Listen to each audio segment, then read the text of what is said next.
I forgot the exciting music, Charles, as usual. We should have had some, Illinois Obama and the Temple of Gloom and Doom and National Doom music. But of course, Juneteenth is almost upon us, Charles. And I know it's one of your favorite holidays. I'm not sure how you'll be celebrating this year, but you've got the Obama Library opening. I'm actually doing a dinner party. There you go. We will not discuss. I truly am doing a dinner party on the 19th, but it's going to have nothing to do Juneteenth. with Juneteenth.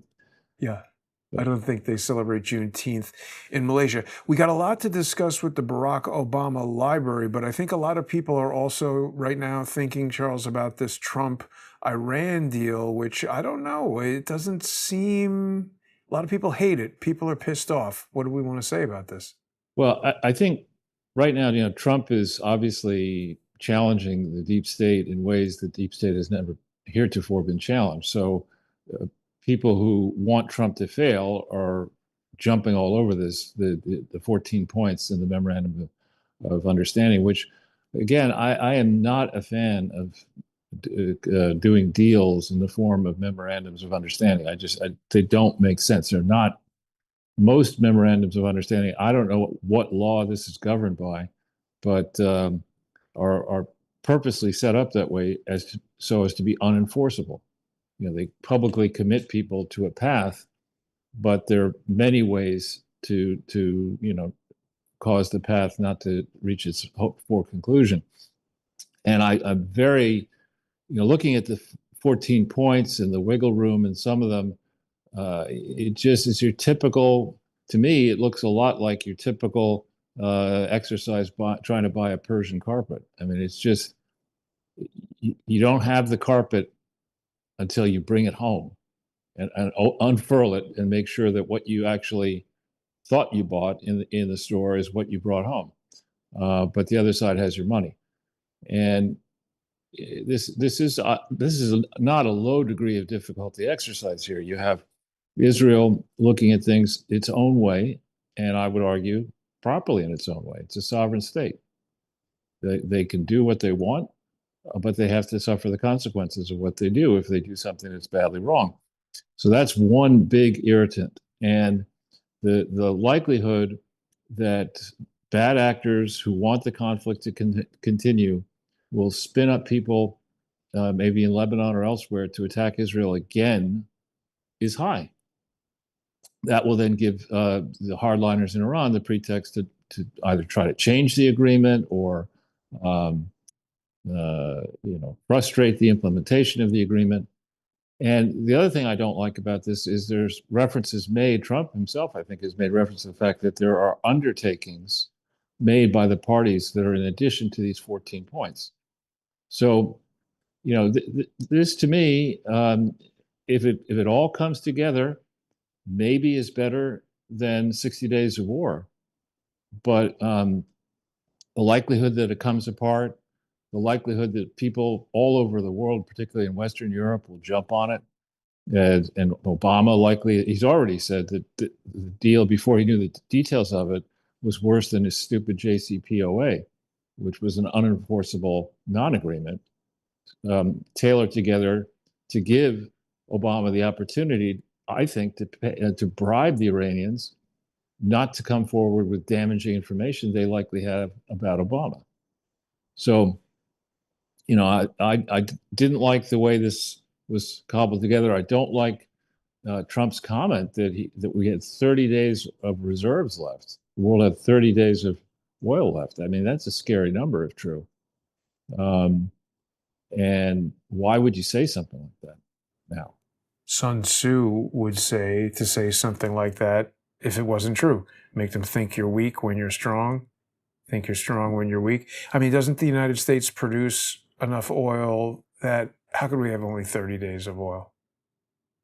In reserves, Ah, we have that you can tap into.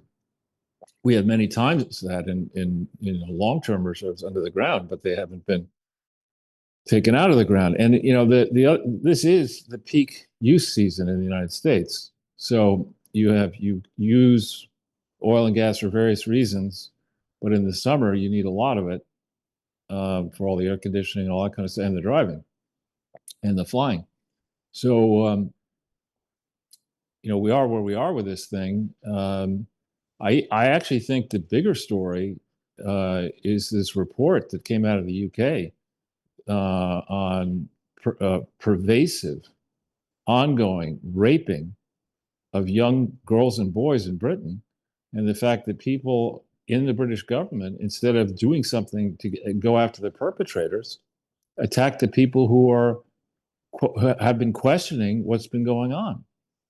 And this report appears to suggest that the bulk of the raping is being done by not Asian grooming gangs, Pakistani grooming gangs, and principally, sadly, by people who profess the Islamic faith. This is a big story.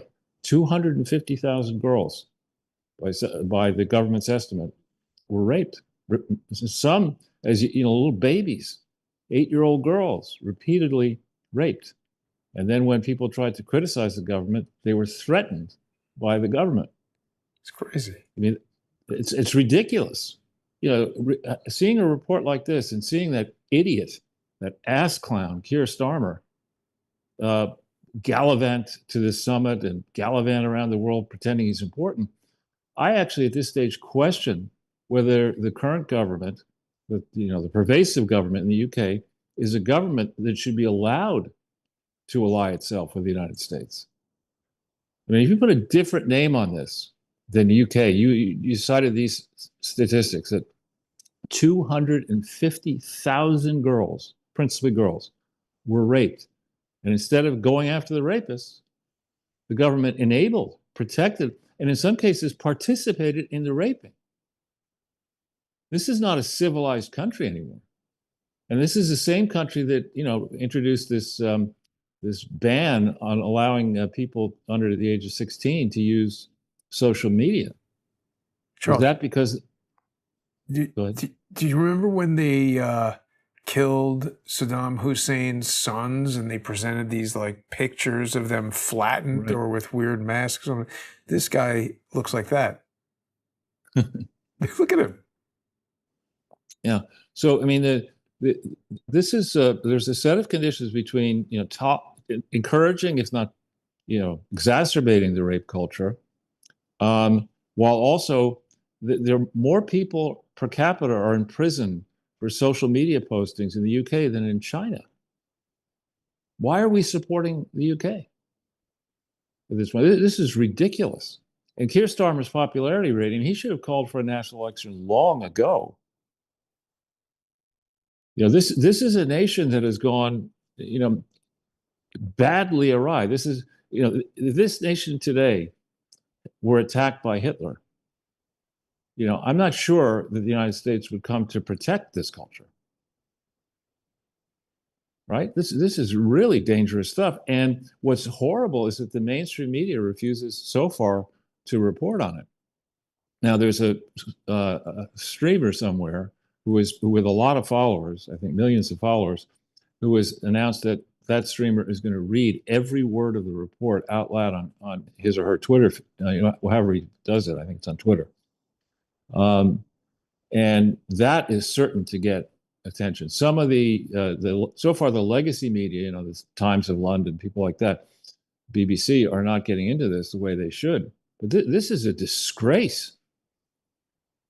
This is uncivilized behavior throughout the UK. Is it Rupert Lowe? Rupert Lowe is the one who's been reading the report. I think he's actually running. He's running against Nigel Farage. He's gets to the right of Nigel Farage. He's in Parliament. But to think that the country and the tradition that gave birth to the United States 250 years afterwards, in this year, is protecting rapists, is refusing to stand up to the fact that there is a large community of people inside the UK, and this is not just in Yorkshire or something. This is all over the UK, in 149 towns. I think I read. This is going on in the north, in the south, in the east, in the west. And instead of doing something about it and bringing these people to justice and and returning. If people are, have come to the UK deciding it's okay to rape 5, 6, 7, 8, 9, 10, 11-year-old girls and do so not once, enslave these people and rape them for months. If that's okay because it's done in their home culture, go home. If this is true, and this is a Is that what the government report, government by the people way. are saying? They're like, oh, let them do it because it's their culture. Or like, I mean, Yes. that's crazy. Yeah, we can't bring this up because it would offend them. Yeah, this is not Monty Python. This is life. The damage, forget the physical damage, which is atrocious. The emotional damage that this does to young people, in a difficult time of life when you're evolving from a child to becoming an adult and you're repeatedly raped. I think that's the end of it. That's Vic Morrow's in the comments says it's a form of conquest. I agree. Yeah. And this to me, I mean, we get all high and mighty about human rights here and human rights there, and we got to do it. There's a human rights crisis in the UK between this and censorship. And the UK, which decades ago had a very high per capita income level or per capita GDP level, now has a level that is worse than any state in the US, according to a report I read. So Mississippi has a higher GDP per capita than the UK. How did that happen? And what the hell? Why is this crappy little economy a G7 country? Why is the G7 relevant at all? UK, France, Italy? Are you kidding me? These are small nations, with declining populations, excessive government. France and the UK are now addicted to censorship. Why is this irrelevant? Why should an American president waste any time interacting with these people? They clearly can't run their own countries properly. Why do we need to take advice from them? Yeah. And look how they react to the whole Iran mess. As Trump said in a press conference, he's goaded, are you disappointed with Starmer?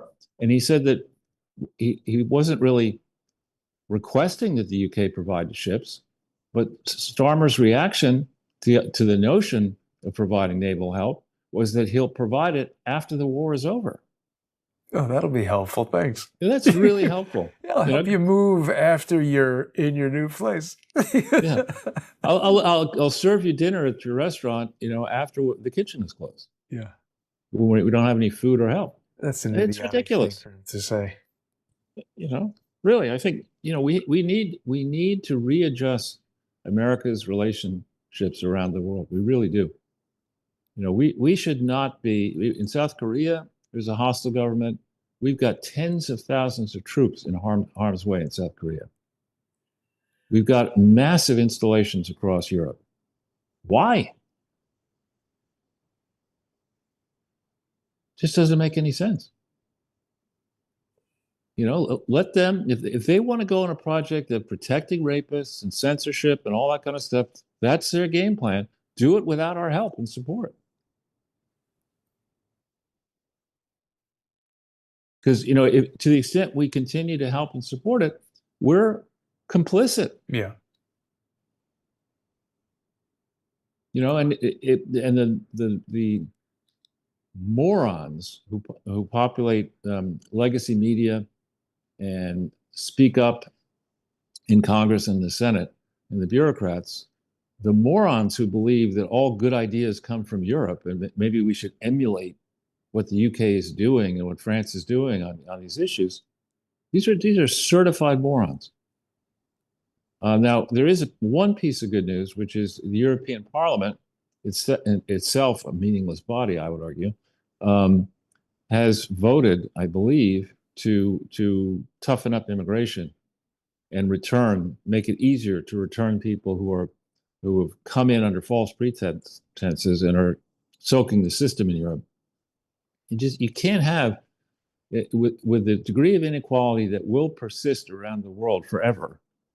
You can't have states that are like New York City and state, for example, that are spending ridiculous amounts of money on government, and ridiculous amounts of money in total, and open up these cities and states to people around the world who come from destitute places where there's no option.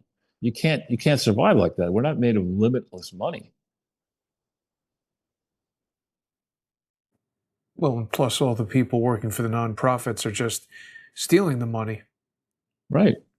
Which brings us to your poster. Uh, I think this abomination, this library, is really disgusting. And forget the structure itself, which is obviously created by a blind person without access to Braille. It is a repugnant building that desecrated a protected national park, that has brought up so far the values of real estate around the area, making it less affordable for the local residents. They have stiffed black subcontractors. They have a staff of over 300 people. For what? The physical documents of his administration, to the extent they still exist and have not been, purged, those are still going to be held by the National Archives at the cost of the government. So it's not relieving a burden of government. They've raised over $1 billion for this project. Who would give $1 billion for this monstrosity? What are they actually trying to get? And I think the answer to that question is that for the moment, Barack Obama and Michelle Obama still have a lot of fans in the various bureaucracies that can hand out grants and favors in governments and corporations inside and outside the United States of America. Well, what about the possibility that people want to convince Michelle to run for president and have given them billions of dollars and say, by the way, now that you're president, give me money? Right. Well, that's obviously another vector that they can claim they're going to go down at the last minute. They can try, instead of 107 days and $2.5 billion for a hee-haw, as happened in 2024, you wait till June, July, August of 2028 and try to just insert Michelle Obama in at the last minute. She wouldn't go through primaries. She wouldn't do this. She wouldn't do that. She'd just be a Hail Mary candidate. You can't say that it's a conspiracy theory. They've done it before. She's only 62. She certainly could. Honestly, I think she'd be a formidable candidate. Not that I want her to be president, but she's famous. People know her. It's a political brand name, basically, Obama. So a lot of people should get a lot of votes. She would lose.